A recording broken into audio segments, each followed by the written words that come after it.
Selamat pagi anak-anak, apa kabar? Semoga tetap semangat untuk belajar ya.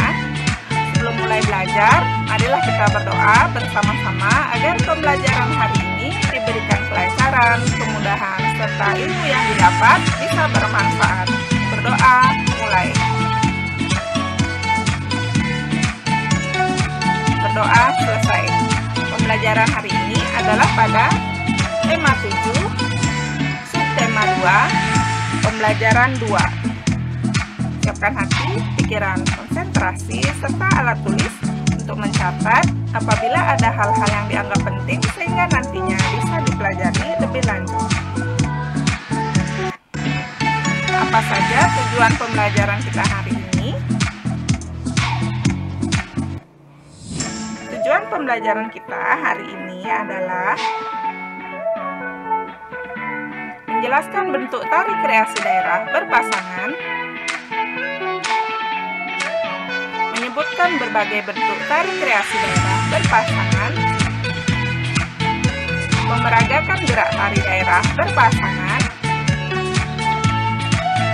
menjelaskan upaya menjaga kesehatan reproduksi pada masa pubertas, dan membuat rencana karya berisi cara menjaga kesehatan reproduksi pada masa pubertas. Dan kompetensi yang diharapkan pada pembelajaran ini adalah pada aspek sikap, cermat dan percaya diri.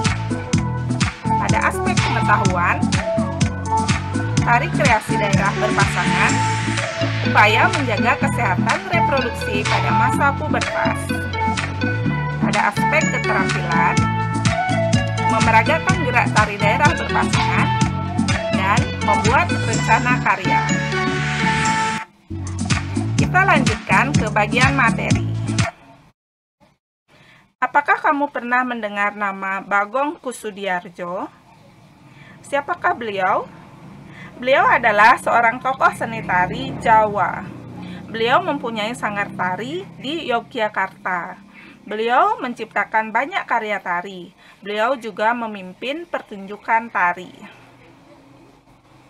Bacalah teks berikut.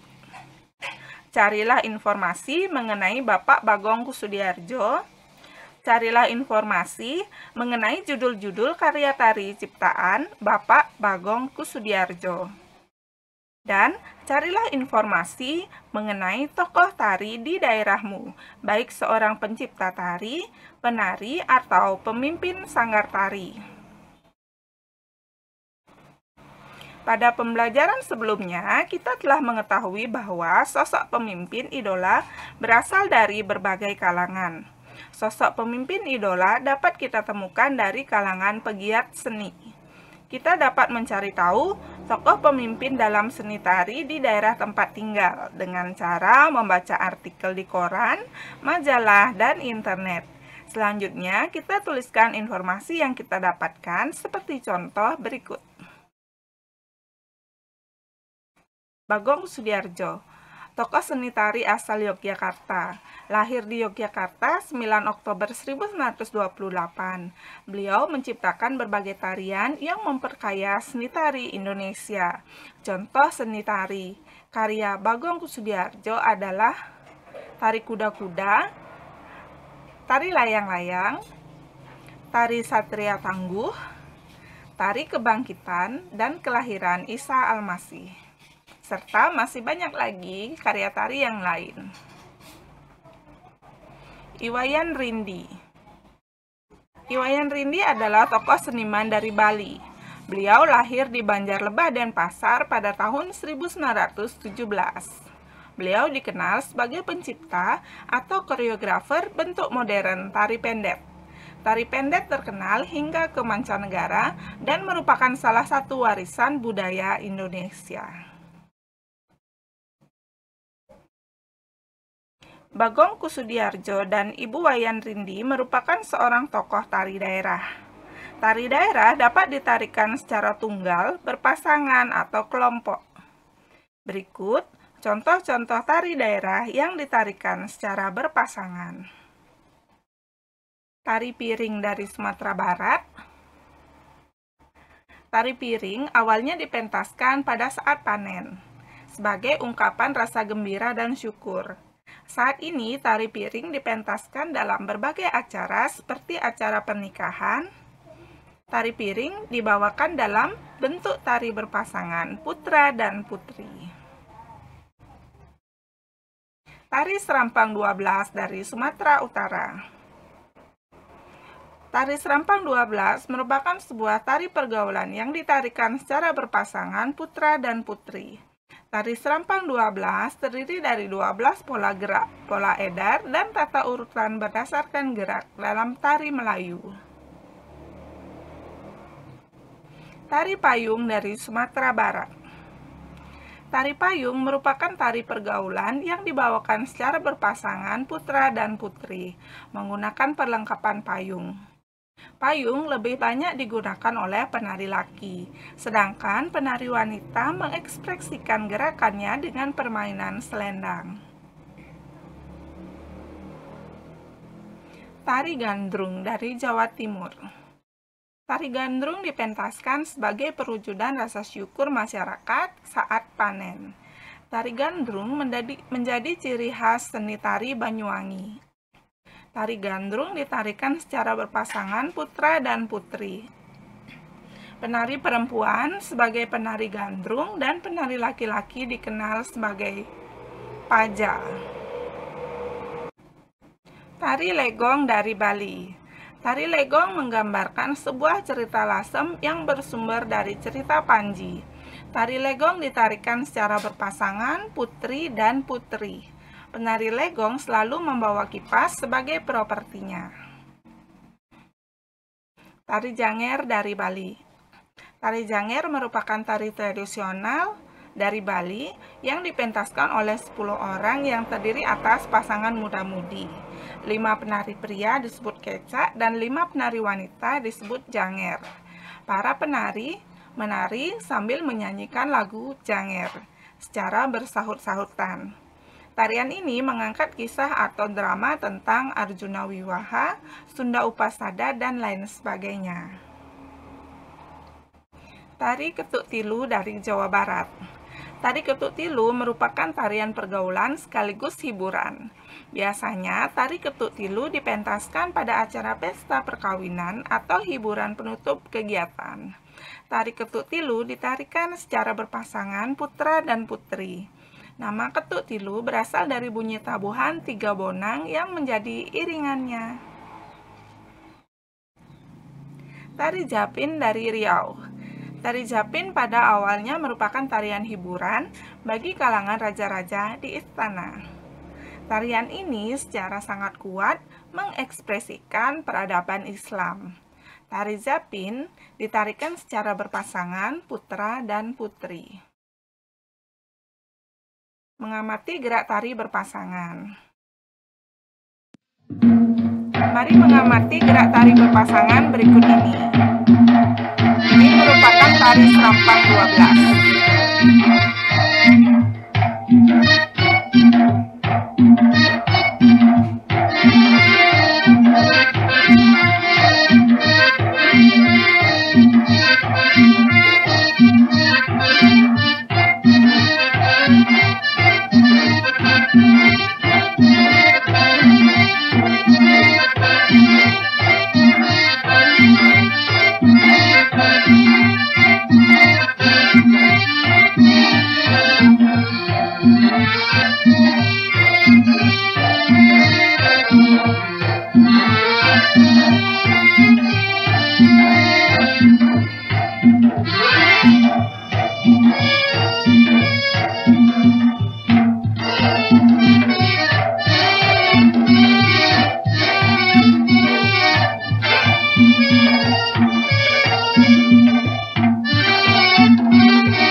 Perhatikan gerakan dan pola lantai penari dalam tarian tersebut.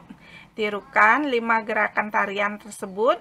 Berlatihlah melakukannya secara berulang-ulang sehingga kalian mahir menarikannya. Gerak tari berpasangan dapat dilakukan antara laki-laki dan perempuan, perempuan dan perempuan atau laki-laki dan laki-laki. Namun, dalam pelaksanaannya, tidak selalu hanya 2 orang penari yang menarikan.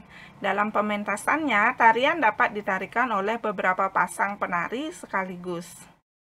Peran setiap penari berbeda-beda, tetapi masing-masing penari berperan untuk menghasilkan sajian tari yang terlihat indah dan harmonis. Tarian yang panjang dan gerak tari yang bersemangat dapat menyebabkan penari berkeringat yang banyak. Oleh karena itu, para penari sangat memperhatikan kebersihan badannya. Kita juga harus menjaga kebersihan badan. Menjaga kebersihan badan dilakukan untuk menjaga kesehatan organ reproduksi. Untuk dapat menjaga kesehatan organ reproduksi pada masa pubertas, kita dapat melakukan beberapa cara berikut ini. Yang pertama, mengganti pakaian dalam minimal 2 kali sehari, memakai handuk yang lembut, kering, bersih, dan tidak berbau, memakai pakaian dalam dengan bahan yang mudah menyerap keringat. Bagi perempuan, membersihkan organ reproduksi dengan air bersih dengan arah dari depan ke belakang. Bagi perempuan, menggunakan pembalut yang bersih saat menstruasi dan menggantinya minimal 2 kali sehari. Coba buatlah rencana karya berisi cara menjaga kesehatan reproduksi pada masa pubertas. Kamu dapat membuat poster ataupun buklet sederhana. Tuliskan rencana karya yang akan kamu buat seperti contoh berikut.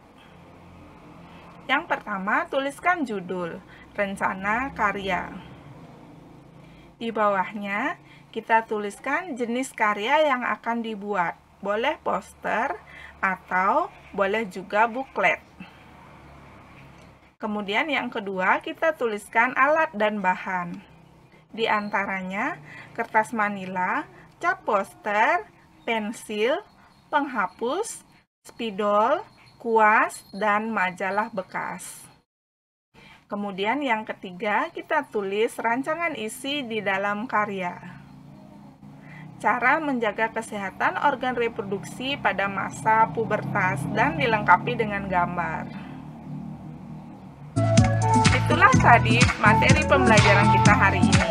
Agar lebih mantap, sekarang kita kerjakan latihan ya. Buatlah rencana karya poster atau buklet sederhana berisi cara menjaga kesehatan organ reproduksi pada masa pubertas. Tuliskan rencana karya yang akan kamu buat dalam bentuk tabel atau bagan seperti contoh pada buku tema 7 halaman 71. Sebelum diakhiri, kita buat refleksi ya. sudah anak-anak pelajari hari ini? Terima kasih sudah menyaksikan video pembelajaran kali ini. Tetap semangat, semoga sukses untuk anak-anak semua. Jangan lupa menerapkan protokol kesehatan. Sampai jumpa di video pembelajaran berikutnya.